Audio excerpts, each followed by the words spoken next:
Something that I really took away from this was Vaughn's ability to pivot when regulations or rules started impeding on his wholesaling business, and how he had a plan and how he strategized and changed his direction to make sure that his business would still be able to continue even amidst the changes in regulations. Right. He started in 2018 when he was low on cash. He's a hustler, so he knew that he could make a lot of money finding these distressed property deals. He lives in South Carolina, which is one of the few states that put a regulation on being able to wholesale or assign a property without owning it and without being an agent. So now he takes down the property and quickly sells it to someone else. We're going to get into the details of how he does that in this episode. Our whole podcast is on how to replace your W-2 income with real estate investing. I created DealMachine, which has helped 10,000 people close their first real estate deal in all 50 states. Yeah, and my name's Ryan Haywood. I've gone on since 2019. I've done over 450 wholesale transactions, but I've built a portfolio of 60 properties through the BRRRR method as well.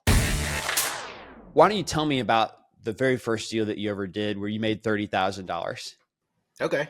Well, I got into real estate investing back in 2018, August of 2018 to be exact. And, didn't really know what I was doing. I knew I didn't have a lot of money and I had to make some money. So got turned on to, wholesaling, and then getting into wholesaling, how to find, motivated sellers, right? And properties, distressed properties. And one of the first things I came across was driving for dollars.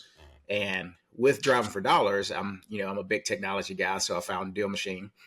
But it's funny because I was out driving around in a neighborhood that's actually about 30 minutes away from where I live in Spartanburg, South Carolina. So I live in Greenville, and Spartanburg's about 30 minutes from here. But it's Greenville's kind of getting outside of the affordability range, right? They're calling it attainable housing instead of affordable housing anymore. But our primary market is houses that we can sell for, $250,000 or less. So we have to go a little bit outside our market, the Greenville market, in order to find that. But I was in Spartanburg driving around and didn't really know the neighborhood that I was in, but I just knew I was driving around and I saw these properties side by side. There was 3 of them, and they were overgrown. Like literally one of the houses you couldn't even see. And there's one property or structure on front of one of the properties that didn't look like a house. And it was like the vegetation, you couldn't even tell what it was. So I just took a picture of it using the DealMachine app, and then, sent out a postcard that same week. Well, about 2 or 3 weeks later, I get a call, and, she's like, I'm calling about this property on Howard Drive, in Spartanburg. And I was like, I think I know which property she's talking about, right? And she's like, there's 3 of them side by side. And I was like, okay. I was like, man, ain't nobody I know is going to want this property. So I went out there, met him there, and there was 4 structures on these 3 lots side by side. And there's 3 single family homes, and then there's a flower shop in front of one of the houses. And it was their father's property, and it had been vacant for, I want to say 10 to 15 years. And when I say vacant, like I just mentioned, the vegetation, like you could barely see a couple of the houses. And one of the houses that sat back, you couldn't even see the house from the road.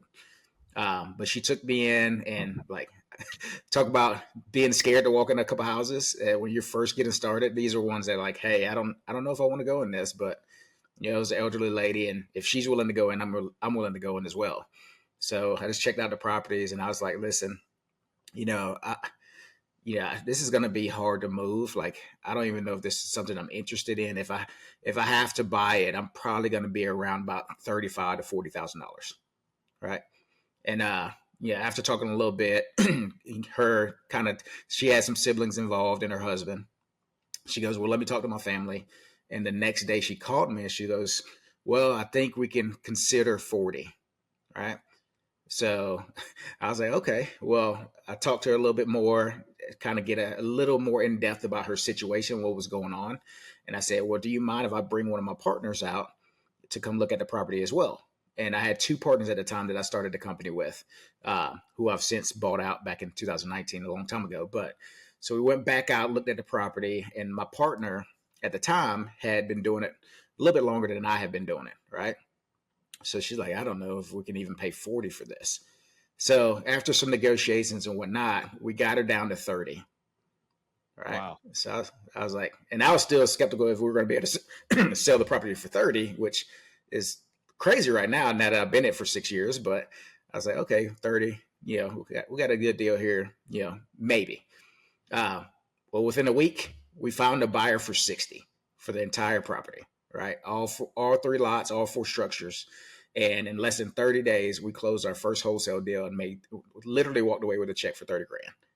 So I was like, proof of concept, game on, let's go. And that's really what started me into the wholesaling real estate investing world and got me fired up to get us to the point that we're at now. Hey, can I ask, when you're having the conversation, she's at 40 and you need to work her down, what kind of things were you asking her that was opening that conversation and getting her willing? How did you get her to come down 10 grand? Yeah. So the biggest thing I really imposed on her was just the property's been sitting there for so long, right? Why do you think that nobody has bought this property, or why is it still sitting here, right? And this really came down to the pain points of her family didn't really want to do anything to it. They didn't have the time or the energy, and they were getting older.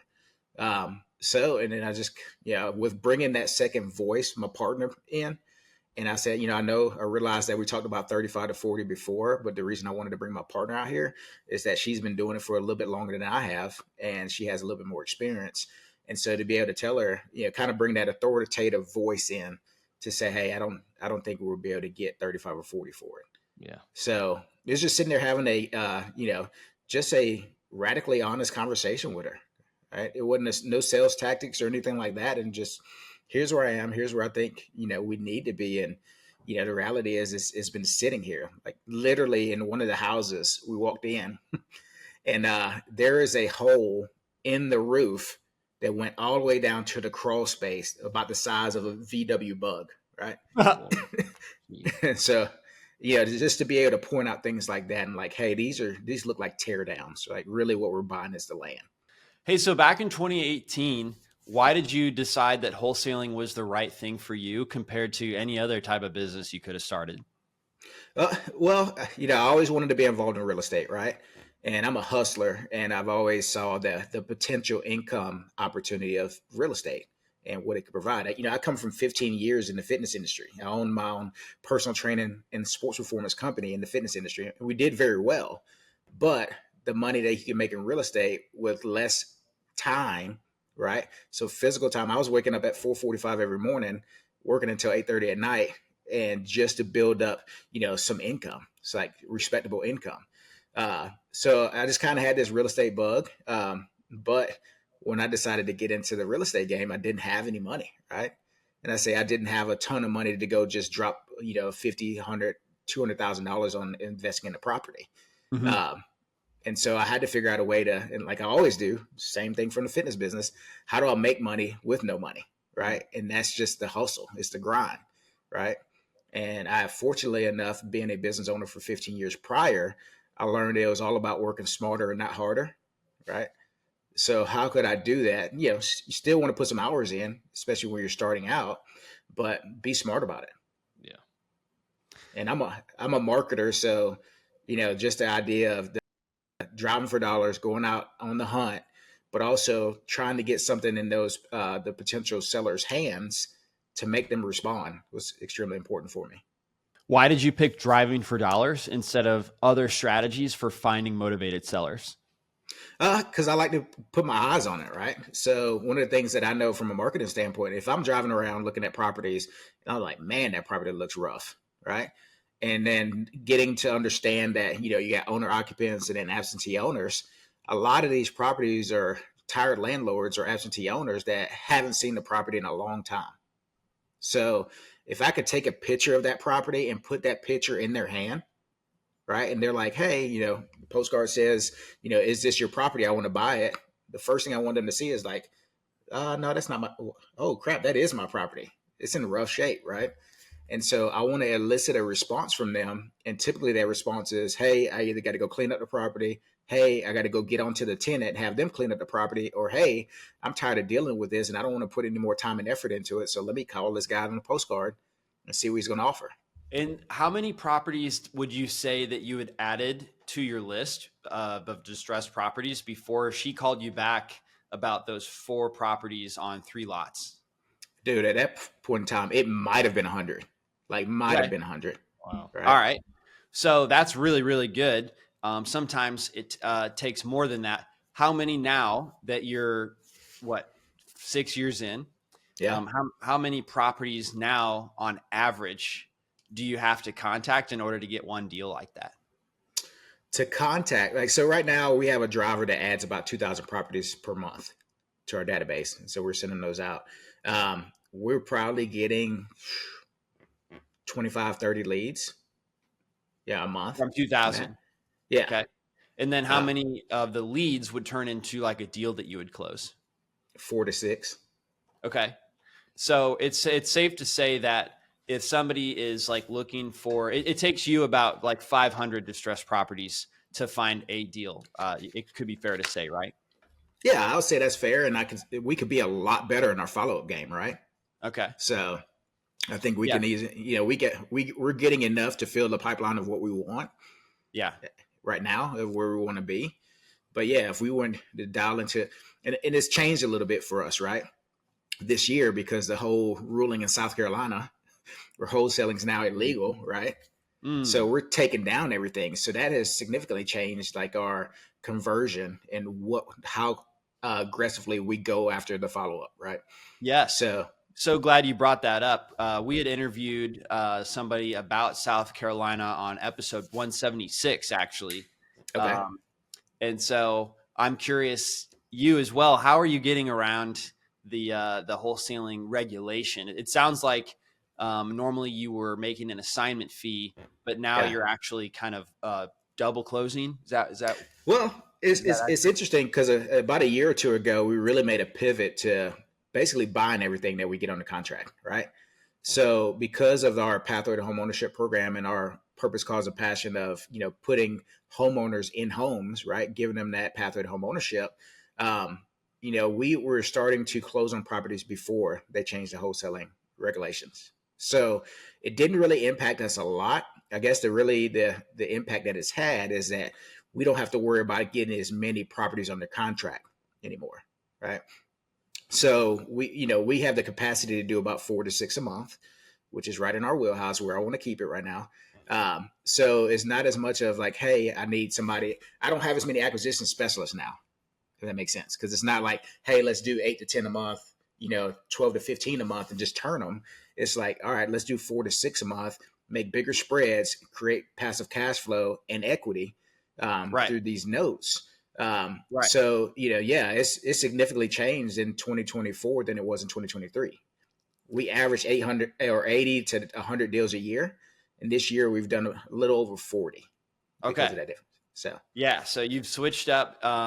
Now, before on the call, you were saying this was more of like an advanced strategy. So maybe somebody looking for their first deal might not want to tackle something like advanced where you create a note and a mortgage. But I'm yeah, curious, is it still possible for somebody brand new to start wholesaling in South Carolina today? absolutely, absolutely. So I know I do have some friends that are still doing wholesaling. It's not called wholesaling, but there's always creative ways to get around that, right? Whether it's creating an installment contract or an installment agreement, or they have different creative names for it now, and bringing on partners to help close on the deal. So there's a couple different ways that people are getting around that, and I still highly recommend that.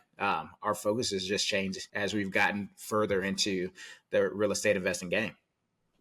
So, for example, somebody that wants to get into wholesaling that lives in South Carolina, they can go look for a distressed property in their backyard with no risk. And once they get it under contract for a good price, they could reach out to you. And if it's a good deal, you could actually close on it, right? Absolutely. With them. I, And you could not wholesale it, right? But you could be a partner in the deal with them. Exactly. So I just closed on a sub two deal last week with a partner, right? Yeah. Who brought the deal to me, and I have another one under contract right now that I'm closing on next week with a partner who brought the deal to me, right? So yes, So wholesaling. how much would somebody expect to make if they found an undervalued property and partnered with you on it? Yeah, on both those deals, they both, they're walking away from the partnership with 10 grand, right? Well, that's At great. after closing, which is really good. And for us, we're a buyer now. We've kind of made that transition from the wholesaler, right, to the buyer, and we're still doing a little bit of both. But yeah, I mean, like I mentioned, for anybody that's getting started, if you don't have a lot of capital to your name or you don't have a lot of buying power, there's still ways to make a lot of money in this industry. Right? Mm-hmm. Where would somebody contact you to find like you to partner with? Yeah, I'm most active on Facebook, right? So Vaughn Bethel, VAUGHN, BETHELL. I'm proud to say that I'm probably the only Vaughn Bethel on there. I don't know if anybody else. So that's where I'm the most active, and that's where somebody can reach out to me. They can also go to our website, which is reijunkies.com. Cool. Well, I don't know. I could look up in the database now that we have all the unlimited contact info. Yeah. See if there's any other Vaughn Bethels. You were saying that you're also in a group that helps each other be successful called Absolutely. 7-Figure Flipping, right? 7-Figure Flipping. Yep. Been part of 7-Figure Flipping since 2020. Oh, got it. So it only took you that was 2 years after you started. So it only Correct. took you 2 years to start making $1 million.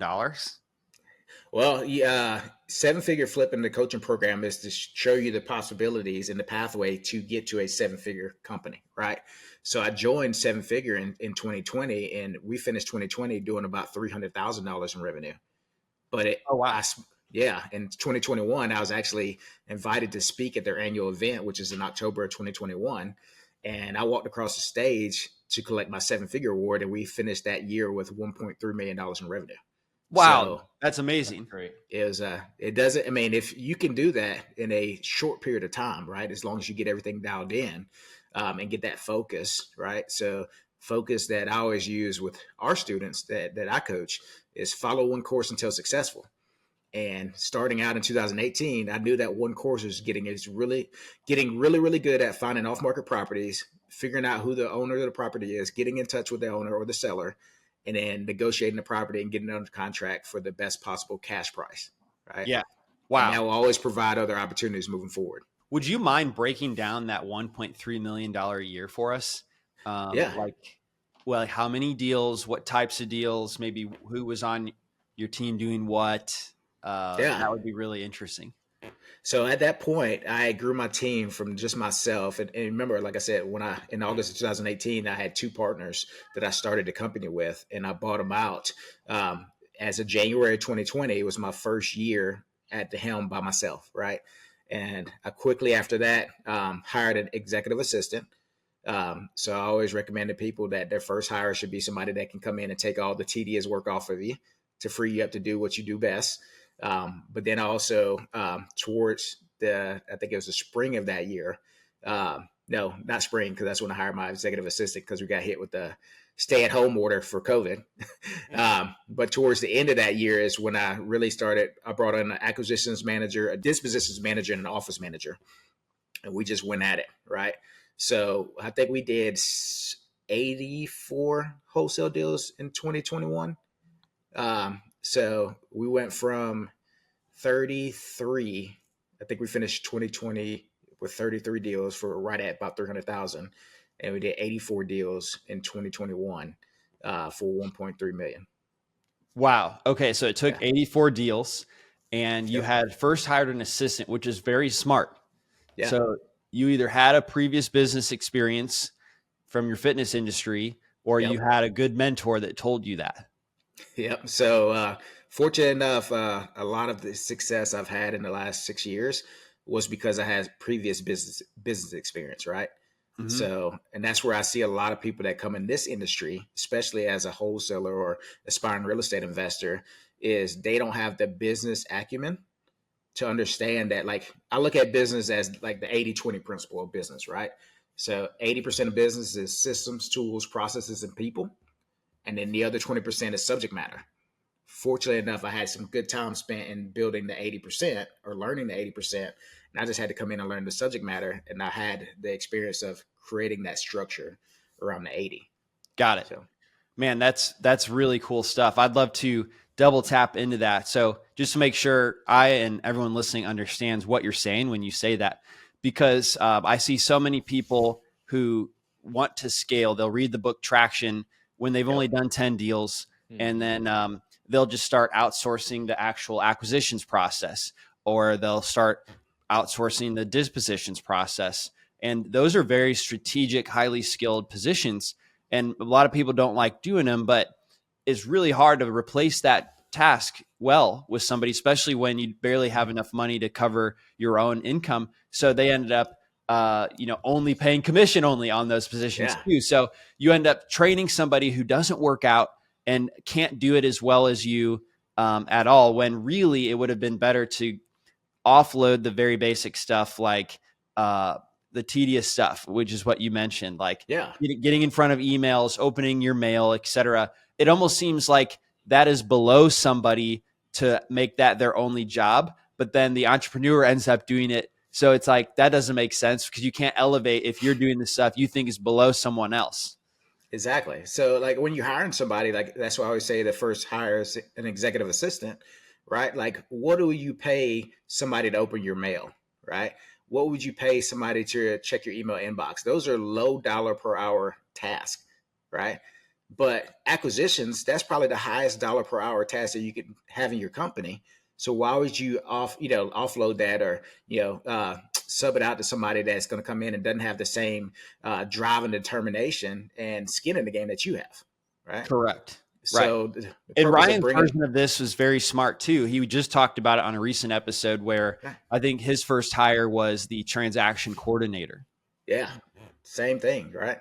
So, transaction coordinator, they're doing all the tedious stuff. That, not saying it's not important. I bet your assistant could even have done some of that, or may have done some of that. She did, right? No, that's great. So thanks for breaking down the $1.3 million a year. And now you're doing, it seems like you said you reduced the number of deals to 40, which was half of what you did, the $1.3 million a year. But it sounds like you're at least making as much, if not more now. Absolutely. So one of the quickest things I learned getting into real estate as a wholesaler is that wholesaling is transactional, right? Mm-hmm. So if I don't have a deal and I don't have a seller and a buyer, I'm not making any money. So I had to figure out a way to start creating wealth and actually being an investor, right? And so what I started doing was looking at the whole owner finance route, right? So now, even though we're doing half the amount of deals, my deals are bigger and I'm getting paid 3 times on a deal. So our average down payment that we get is double what our average assignment fee was, right? And then I'm cash flowing at least $500 or more a month throughout our note portfolio. I'm cash flowing about $682 per note. And as a note holder, or being the bank, I don't have all the other crap that dealing with, tenants, toilets, and taxes of being a landlord has, right? So my $682 is straight cash flow. I don't have to worry about maintenance, repairs, and things such as that. And then I also have equity still in the deal. So when our buyer does refinance us out, I get paid a third time, and I can take that money and go buy more property. So yeah, I might have cut our deal size, or not deal size, but the volume down a little bit, but I'm increase what I'm getting paid on that deal significantly, but also I'm getting passive monthly cash flow as well. Very cool. Well, I hope everybody follows you at Vaughn Bethell on Facebook, especially if they're in the South Carolina area. Do you do deals outside, or you just stay focused on South Carolina? Yeah, our primary focus is in the upstate of South Carolina and the Midlands, so the Greenville market and the Columbia market. We do deals in North Carolina, Tennessee, and Florida as well, but those are more few and far between. Our primary focus is the upstate of South Carolina and the Midlands. Got it. I've actually been to Spartanburg for a Spartan race. Actually, it was like 33 obstacles. You know what I'm talking about? Yep. So that was pretty fun. It was in Spartanburg. I don't know if there's a coincidence and that's where it started or not, but it was a cool, very beautiful place, and I enjoyed my time. So reach out to Vaughn if you guys are in those areas, have a deal, or maybe you think you'll want to get started and want to partner with him. Vaughn, any parting words for somebody who's just trying to get their first deal but maybe struggling? Just keep at it, right? So work smarter, not harder. Obviously, it does require some work. You're not going to get anywhere by doing nothing, but just keep at it. It's going to come. And one of the things I didn't mention before is that deal. It did take us, like, we locked up that contract in December of 18. Remember, I started in August of 2018. So we didn't close on that deal and get paid on it until January of 2019. So Got it. that was a good solid 4 or 5 months. So it does take some time for most people. So just keep at it. And then once that, that snowball gets going, right? It's that snowball effect. It's just going to get bigger and bigger and bigger. Yep. Right. Getting the momentum started is the hardest thing. Exactly. Well, thank you so much. Really appreciate your time today and sharing your story. My pleasure. Thanks for having me on. You bet. Thanks for listening to the DealMachine Real Estate Investing Podcast. Please leave us a review and follow along wherever you're listening to your podcast.